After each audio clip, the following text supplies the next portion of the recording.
AICC മുൻ വക്താവ് Tom വടക്കൻ കോൺഗ്രസ് വിട്ട് BJPയിൽ ചേർന്നു. മാത്രമല്ല, തെരഞ്ഞെടുപ്പിൽ ടോം വടക്കൻ തൃശൂരിൽ മത്സരിക്കുമെന്നാണ് സൂചനകൾ. മുൻപ് തൃശൂരിൽ നിന്ന് ലോക്സഭയിലേക്ക് മത്സരിക്കാൻ ശ്രമിച്ചെങ്കിലും നേതാക്കളുടെ എതിർപ്പിനെ തുടർന്ന് സ്ഥാനാർത്ഥിത്വ മോഹം നടന്നില്ല. ഏതായാലും ഇപ്പോൾ കോൺഗ്രസ് വിട്ട ടോം വടക്കൻ കേരളത്തിൽ BJP സ്ഥാനാർത്ഥിയാകുമെന്നാണ് വിവരങ്ങൾ. തൃശൂരിലോ ചാലക്കുടിയിലോ ടോം വടക്കൻ സ്ഥാനാർത്ഥിയാകും. ദേശീയ നേതാക്കൾ ഇടപെട്ട് സീറ്റ് തരപ്പെടുത്തുമെന്നാണ് അദ്ദേഹം കരുതുന്നത്. തൃശൂരോ ചാലക്കുടിയിലോ ടോം വടക്കൻ മത്സരിച്ചാൽ കോൺഗ്രസിന്റെ വിജയ സാധ്യതയ്ക്ക് തിരിച്ചടി കിട്ടുമെന്നാണ് വിലയിരുത്തലുകൾ. കൂടാതെ വൻതോതിൽ കോൺഗ്രസ് വോട്ടുകൾ BJPയിലേക്ക് എത്താൻ ടോം വടക്കന്റെ സ്ഥാനാർത്ഥിത്വം സഹായിക്കുമെന്നാണ് BJP കരുതുന്നത്. BJP പാളയത്തിലേക്കുള്ള ടോം വടക്കന്റെ പ്രവേശനവും സ്ഥാനാർത്ഥിത്വവും ഒരർത്ഥത്തിൽ CPMനെ സന്തോഷിപ്പിക്കുന്നുണ്ട്.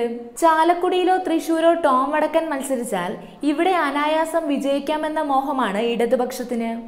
പാർട്ടിക്കകത്ത് ഏറെക്കാലമായി ഉണ്ടായ അതൃപ്തിയാണ് ടോം വടക്കനെ കോൺഗ്രസ് വിടാൻ പ്രേരിപ്പിച്ചതെന്നാണ് വിവരം. കേരളത്തിൽ മത്സരിക്കണമെന്ന താല്പര്യം പലതവണ പ്രകടിപ്പിച്ചിട്ടും നേതൃത്വം അത് ചെവിക്കൊണ്ടില്ല. തൃശൂരും ചാലക്കുടിയും വെച്ചുമാറ്റമടക്കമുള്ള വിവാദങ്ങൾക്കും പരാതികൾക്കുമിടെ പേര് പരിഗണിക്കാൻ പോലും കോൺഗ്രസ് നേതൃത്വത്തിന് കഴിഞ്ഞിരുന്നില്ല. ഏറ്റവും ഒടുവിൽ വരുന്ന തെരഞ്ഞെടുപ്പിലും തൃശൂരിൽ മത്സരിക്കാൻ സന്നദ്ധനായി ടോം വടക്കൻ രംഗത്തുണ്ടായിരുന്നു. പുൽവാമ ആക്രമണത്തിലെ കോൺഗ്രസ് നിലപാടിൽ പ്രതിഷേധിച്ചാണ് ടോം വടക്കൻ കോൺഗ്രസ് വിട്ടത്. മാത്രമല്ല, പ്രധാനമന്ത്രിയുടെ വികസന കാഴ്ചപ്പാട് ആകർഷിച്ചാണ് BJPയിൽ ചേർന്നതെന്നും ടോം വടക്കൻ വ്യക്തമാക്കി. തൃശൂർ സ്വദേശിയായ ഇദ്ദേഹം വർഷങ്ങളായി ഡൽഹി കേന്ദ്രീകരിച്ച് കോൺഗ്രസ് വക്താവായി പ്രവർത്തിച്ചു വരികയായിരുന്നു. തിരഞ്ഞെടുപ്പ് അടുത്തതോടെ കോൺഗ്രസ് വിട്ട് ടോം വടക്കൻ BJPയിൽ ചേർന്നതിപ്പോൾ കോൺഗ്രസ് നേതൃത്വത്തിന് ഇരുട്ടടി കിട്ടിയിരിക്കുകയാണ്.